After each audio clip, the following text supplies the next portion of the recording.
అవును, మీరెక్కడుంటున్నారు? గోపాలపురంలో మేడం. ఫ్యామిలీతో ఉంటున్నారా? నేను అన్మ్యారీడ్ మేడం.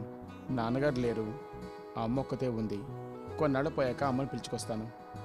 ఒక్కరే ఎందుకు? అమ్మగారిని పిలిపించుకోండి. నేను నాతోనే రమ్మన్నాను. పల్లెటూరు 10 మంది పలకరిస్తూ ఉంటారా, నేను పట్టణంలో ఉండలేను అని గొడవ చేసింది. మీరు భోజనానికి ఇబ్బంది పడుతున్నారని చెప్పండి. అలా అంటే వెంటనే పెళ్లి చేసుకోమని చెప్తుంది. చేసుకోవచ్చుగా. వద్దు మేడం, ఇప్పుడప్పుడే చేసుకోను. దుర్గారావు, ఆ మూల మీద కొంచెం కారాపు. మేడం, నా రూమ్ అక్కడే, నేను దిగిపోతాను.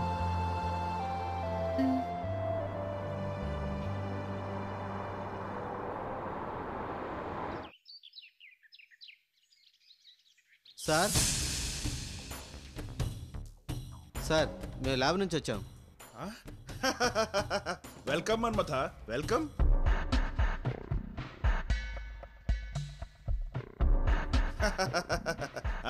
ఏది రిపోర్టు?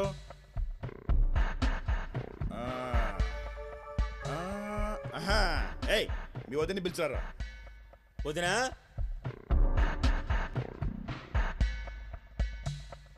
వదినా. ఏంటి నజీం? అన్నయ్య పిలుస్తున్నారు.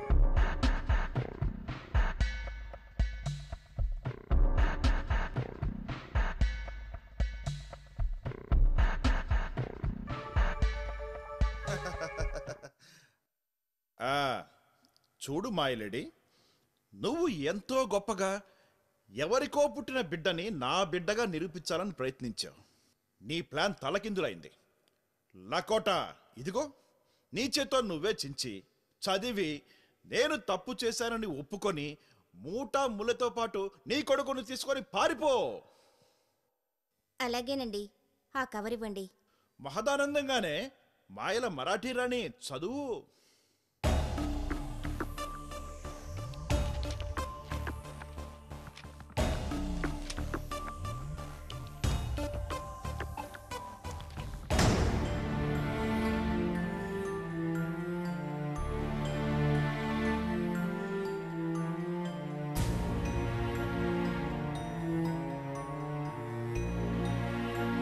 ఏమిటి మనసులో చదువుకుంటే కుదరదే కుంతీదేవి, పైకి చదువు. తప్పదండి. తప్పదు, చదువు.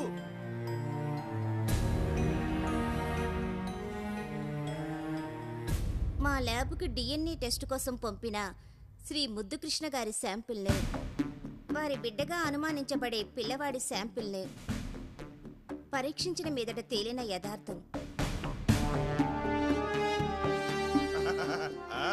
ఆగావే, చదువు. ఆ పిల్లవాడు శ్రీ ముద్దుకృష్ణ గారికి పుట్టినవాడేనని అన్ని పరీక్షల్లోనూ రుజువైంది.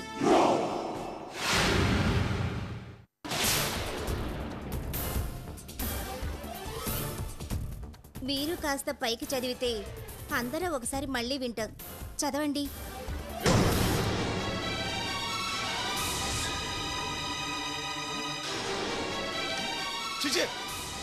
ఇది అసంభవం. ఊరుకోండి. అసంభవం అల్లం పచ్చడంటే మేము ఊరుకోము. మా ల్యాబ్ రిపోర్ట్స్ ఎప్పుడు తప్పు కావు. ఊరిని ల్యాబ్ తగలడా? ఏంటి ల్యాబ్ తగలడా అంటారేంటి? ఒరేయ్, నేను 4 ఏళ్ల క్రితం ఏమి ఎరగనరా. హలో, సినిమాల్లో లాగా జరిగినన్ని మర్చిపోయి ఉంటారు, ఒకసారి గుర్తు తెచ్చుకోండి. బాబు, నిన్ను మీ నాన్నను ఈ క్షణం నుంచి ఎవ్వరూ వేరు చేయలేరు నాన్నా. వెళ్ళు, నాన్న పాదాలకు నమస్కరించు. దరిద్రం, అంత నా కర్మ. వదినా, ఇవాళ నాకు చాలా ఆనందంగా ఉంది. ఒరే బాబు, ఇక్కడి నుంచి నువ్వేరే ఈ ఆస్తికి వారసుడివి. అన్నా, ఒకసారి ఎత్తుకో అన్నా. వాడు నన్ను తాకితే నిన్ను నరిగేస్తా. నరికినా తప్పదు శ్రీవారు, వీడు మన గారాల బిడ్డ. నీ సంగతి తర్వాత చెప్తాను. వదినా, అన్నయ్య అలా పిచ్చిదోం కుట్టిన వాళ్ళ తిక్కతిగా వెళ్ళిపోయాడని బాధపడుతున్నావా? ఇక వీళ్ళ ఇంట్లో నుంచి ఎవరు కదపలేరు. నీకు ఆంజనేయుడిగా నేనుంటాను. చాలా సంతోషం నాయనా. నువ్వు ఆంజనేయుడంటే గుర్తొచ్చింది. రామాయణంలో లవకుశలు తండ్రి మీదే యుద్ధం ప్రకటించారు. వీడు చిన్నవాడు కానీ చాలా ఆవేశపరుడు. తండ్రి మీద ఎదురు తిరగకుండా చూసుకోవాలి. వదినా, అన్నయ్యకి మనం బుద్ధి చెప్తే అంత ఈజీగా రాదు. ఆయన రక్తం పంచుకు పుట్టిన బాబునే ఉసుగొల్పితేనే ఆయన తిక్క కుదురుతుంది. ఒరే యువరాజా, మీ నాన్న దగ్గర తీసుకెళ్తాను, నాకు ఐస్ క్రీమ్ కావాలని అడుగు. పద పద పద పద.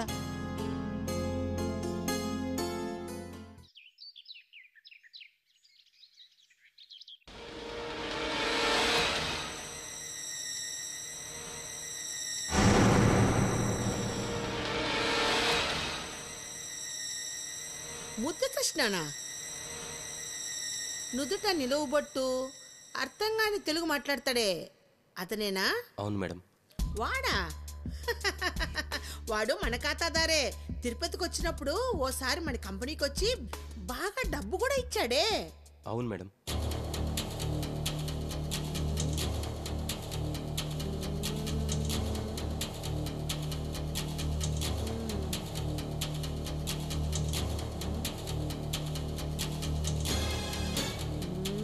వాడికి ఈ మానసికి పరిచయం ఉందంటే ఆశ్చర్యంగా ఉందే. అవును మేడం. ఆ మానస ఈ ఊరికి ఎక్కడి నుంచి వచ్చిందో తెలీదు, కానీ అక్కడ మహాలక్ష్మికి ముద్దు కృష్ణతో పెళ్లి చేయించింది. ఈ మానస? అవును మేడం. ఆ ముద్దు కృష్ణని 3 చెరువుల నీళ్లు తాగించి మరీ పెళ్లి చేసిందట.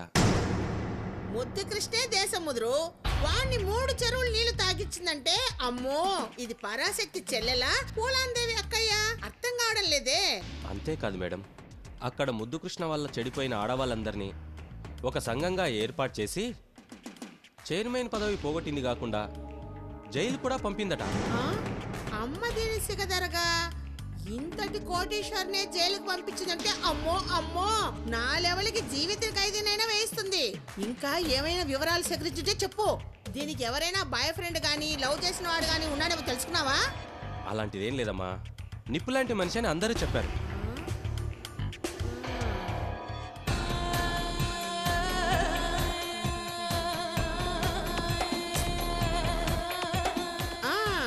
ఇంకా ఎవరైనా?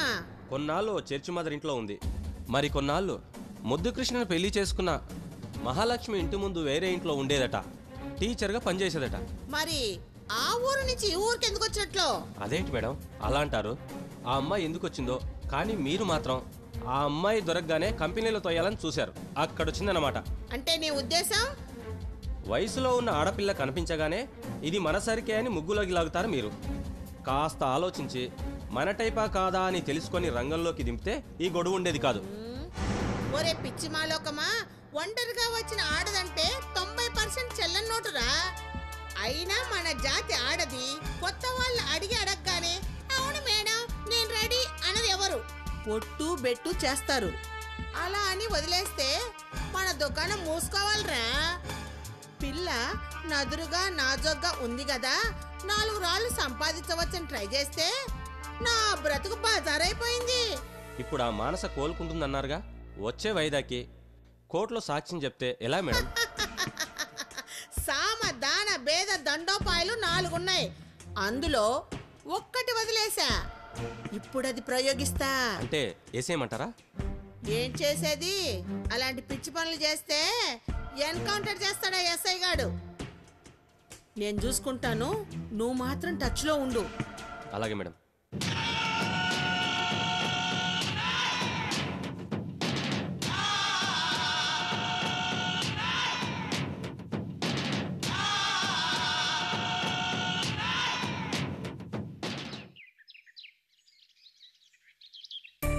Good morning madam. Good morning, కూర్చోండి. ఈరోజు పేపర్ చూసారా? చూడలేదు మేడం. చూడండి. ఏమిటి మేడం? మన ఎమ్మెల్యే దూర తీరాల నుండి ఇసుక తీసుకురావడం గాని ఇక్కడున్న ఇసుకని తరలించడం గాని చేస్తే సత్యాగ్రహం చేస్తానని స్టేట్మెంట్ ఇచ్చాడు. అదేంటి, ఉప్పు సత్యాగ్రహం విన్నాం గానీ ఈ ఇసుక సత్యాగ్రహం ఏమిటో అదే అర్థం కావడం లేదు. Very simple madam. ఏమిటండి అంత తేలిగ్గా అనేశారు? అవును మేడం, ఆ ఎమ్మెల్యే ధర్మారెడ్డి మరో అవతారం. ఏదైనా సరే సగం ఆయన మింగి మిగతాది ప్రజలకిస్తాడు. అంటే నాకు అర్థం కాలేదు. రాజకీయ లంచావతారాల్లో లెక్కగట్టి గిన్నీస్ బుక్కు పంపాలంటే ఈయన పేరే ముందు పంపాలి. అంత కరెక్ట్ ఫెలో. ఏదో ఒక అడ్డం పెట్టి దండుకోవడానికి చేసే ప్రయత్నాలే ఇవన్నీ. ఇలా ఇసుక తరలించకూడదని గోల చేస్తే మన కన్స్ట్రక్షన్ ఒక్కటే కాదు, ప్రభుత్వం తలపెట్టిన ఎన్నో కార్యక్రమాలు, ప్రైవేట్ బిల్డింగ్స్ అన్నీ ఆగిపోతాయిగా. డోంట్ వరీ మేడం, ఇదంతా రాజకీయ కుట్ర. మన కన్స్ట్రక్షన్ కాంట్రాక్టర్ రామారావు ఇలాంటి గేమ్స్తో ఎలా ఆడి అవతల వాణ్ణి ఓడించాలో తెలిసిన మనిషి. మీ మామగారి దాకా ఈ విషయం వెళ్లాల్సిన అవసరం లేదు. రామారావుకు చెబితే తనే సరిచేస్తాడు. మీకంత నమ్మకం ఉంటే ఓకే. పనిలో పడితే సర్వస్వం మర్చిపోతాను. మేడం, ముందుగానే నాదో రిక్వెస్ట్, మీరు వినాలి. చెప్పండి. ఇవాల్టి నుంచి నేను వంట మొదలెట్టాను. మీరా వంట చేశారా? అప్పుడే ఆశ్చర్యపోకండి. మధ్యాహ్నం మీరు నా వంట రుచి చూడాలి. అదేంటి? ప్లీజ్ మేడం, నా తృప్తి కోసం ఈ ఒక్క పూట నా వంట రుచి చూడాలి. రోజు నా భోజనం చేశారని ఇలా బాకి తీర్చాలనుకుంటున్నారా? లేదు మేడం, నా వంట టాలెంట్ని కూడా మీరు మెచ్చుకోవాలని. Okay, with pleasure. Thank you madam, thank you.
అమ్మా మానసా,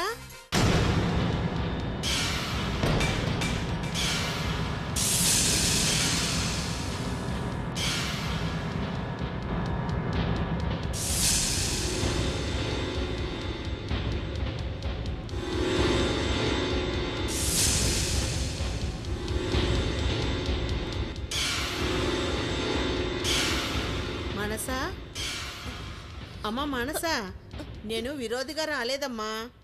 నన్ను నమ్ము, ఈ దేవుడి ప్రసాదం మీద ఒట్టు. ఇక్కడికి ఎందుకు వచ్చావు? చేసిన తప్పుకు శిక్ష అనుభవించేందుకు వచ్చాను. చెయ్యని తప్పుకు నన్ను బలి చేయవద్దని కాళ్ళ మీద పడ్డానికి వచ్చానమ్మా. ఇది మరో నాటకమా? నాటకమైతే నిన్ను ప్రాధాయపడడానికి ఎందుకు వస్తానమ్మా? ఎవరో నిన్ను చంపాలని ప్రయత్నించారు. నీ ప్రాణానికి ఏమీ కాకూడదని అమ్మవారికి మొక్కుకున్నానమ్మా. ఆ తల్లే నిన్ను కాపాడింది. మొక్కు తీర్చి అమ్మవారి పసుపు కుంకాలు రేఖగుడ్డ తెచ్చాను. రామ్మా, కూర్చోమ్మా, కూర్చోమ్మా.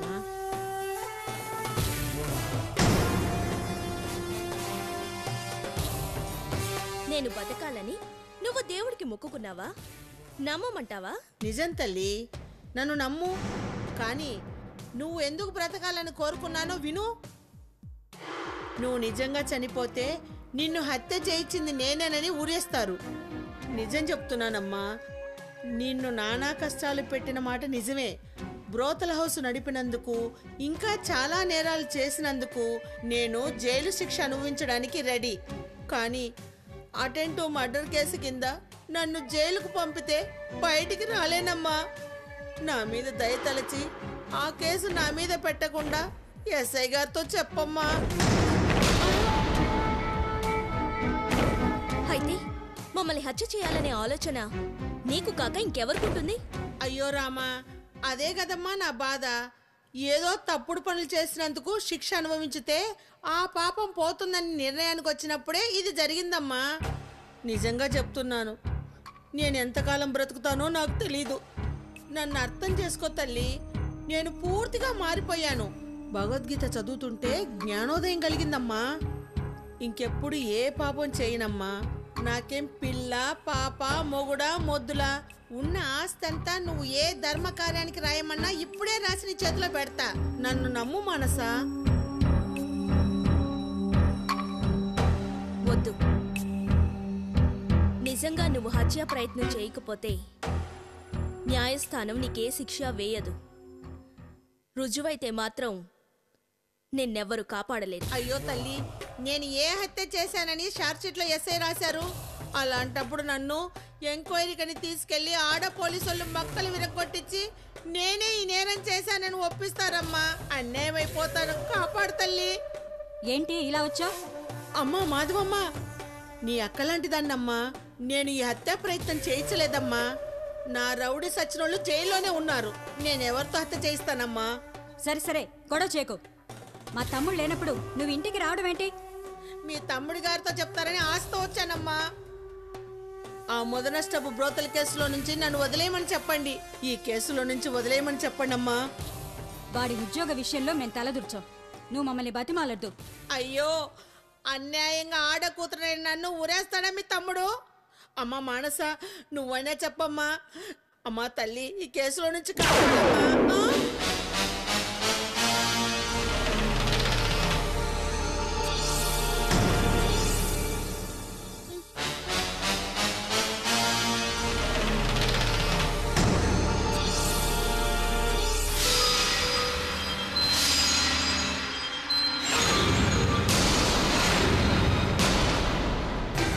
కూతురువా? ఆ మాట అనడానికి సిగ్గులేదు?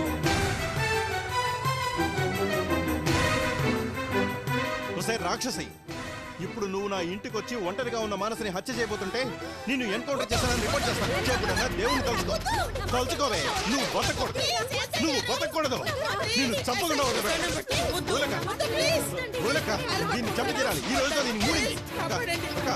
దీన్ని బతికిస్తే ఇంకా ఎంతమంది చావుకు కారణం అవుతుంది.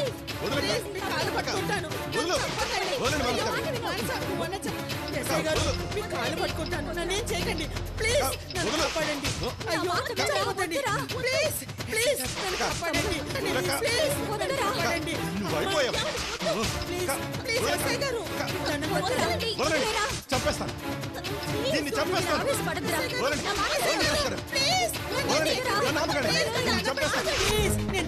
మానస్ గారు, మీకు తెలీదు, ఇది ఇంకా బతకూడదు. అయితే మీరు ఈ కేసు ప్రూవ్ చేయలేనంటున్నారా? మానస్ గారు, అవునండి. ఒకటి మీరు ప్రిన్సిపల్ కి భయపడనా చంపాలి, లేదా కేసు ఫెయిల్ అవుతుందన్నా చంపాలి. You are right. చూడు, మానస గారు నీకు ఈవేళ ప్రాణభిక్ష పెట్టారు. మా అక్క ఆగమన్నా నిన్ను కాల్చి పారేసి ఎన్కౌంటర్ లిస్ట్ లో నీ కేసుని క్లోజ్ చేసేవాడిని. బట్ నీకు న్యాయస్థానంలో శిక్ష పడేలా చేసి నా పవర్ ఏంటో చూపిస్తా. ఇవాళకి బతిపోయా. పో, ఆగో. ఈ క్షణం నుంచి నీ చావు దగ్గర పడుతుందని లెక్క పెట్టుకో. నీ గూండాలను, నీ నీచ సంపదను చీల్చి చెండాడుతాను. Take care. పో.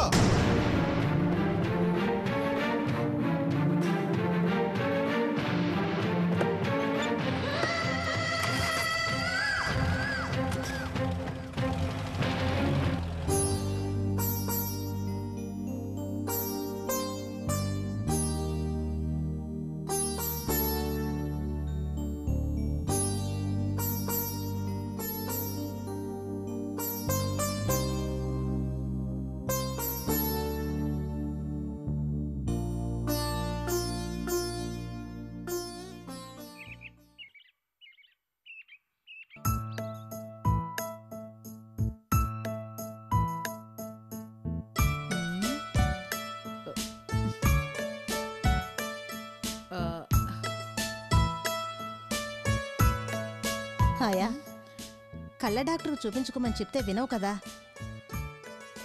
చూడు, ఇప్పుడు ఎంత ఇబ్బంది పడిపోతున్నావో. అదేమి లేదమ్మా, ఇప్పుడిప్పుడే కాస్త చత్వారం వచ్చినట్టుంది. అయినా పర్లేదమ్మా, అమ్మాయి వచ్చేటప్పటికి అన్నీ గుచ్చేస్తానుగా.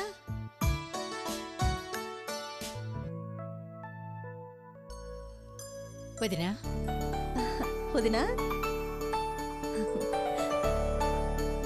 అన్నయ్య పిల్లలు బాగున్నారా? అందరు బాగున్నారు. కూర్చో వదినా. అయినా ఈ వైపు రావడమే మానేశారు.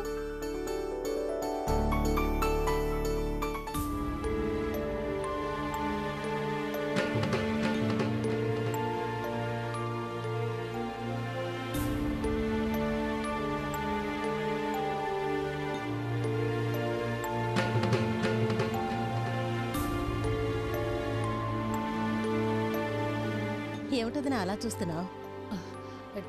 నల్లపూసలు పెరిగిపోయాయా వదినా?